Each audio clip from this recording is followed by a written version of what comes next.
Now, two cruise ships that have warrants for their arrest have now been taken into custody. That's according to crew members on the ships, quoted in a blog post from maritime lawyer Jim Walker of the law firm Walker and O'Neill.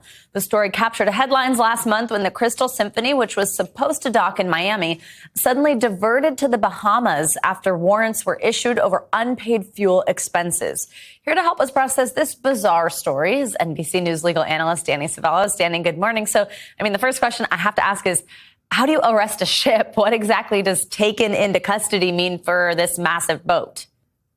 You use a large pair of handcuffs, Savannah. No, the reality is, welcome to the wacky world of admiralty law. I practice in the Caribbean, in the Virgin Islands and in Puerto Rico. And this is the kind of thing that we landlubbers up here on the East Coast may not be familiar with, but it's a way of life, admiralty law in the Caribbean. Almost everybody is conversant in the concept of admiralty law. And this is not a traditional criminal arrest. Instead, this is a civil action where a ship's owner maybe doesn't pay for fuel or owes some money, and you're essentially attaching, although it's not technically attaching, you're seizing the boat in order to have the owner pay the fees. The crew members are not under arrest. They're not accused of any crime. They're probably free to come and go, but the ship itself is essentially, figuratively and literally, locked up.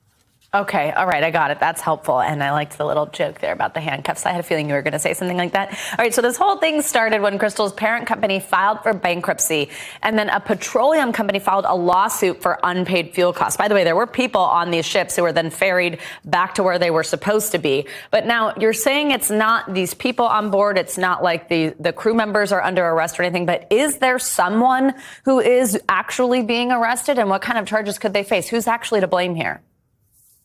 No, and again, this is a quirk of admiralty law that it's even called an arrest. And I guess it probably was called an arrest because of the idea that vessels, ships, are highly mobile. So you have to grab them while they're in port, or else they'll wander off, as opposed to, say, a house that has a lien against it. A house isn't going anywhere, but a ship, like a person, can move around. So it's called an arrest, but it's really a civil, not a criminal action. And the owner is on the hook, but the owner is not criminally charged by this action alone. All it means is that somebody that is owed money by the ship owner got an order in a court, and now they can arrest or seize the ship until that plaintiff gets paid. And this happens fairly often on land with things like houses and property and cars and other things. It's kind of like a repo action with a car.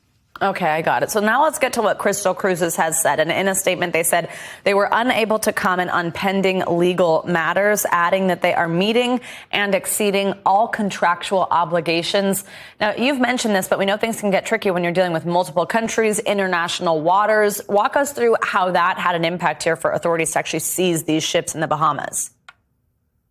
It always involves international issues because ships are often going from international port to international port. But if, as it was reported, this ship turned away from Miami in the States, where there was maybe a court order waiting for them, and turned towards the Bahamas, they should have known that if they did that to avoid capture, that wasn't going to be that effective, because you can go to those different ports and essentially seize the ship without too much problems with international law. After all, you're satisfying that court order in the United States, and the court in the United States will be perfectly fine in most cases with seizing that property, even if it's in the Bahamas.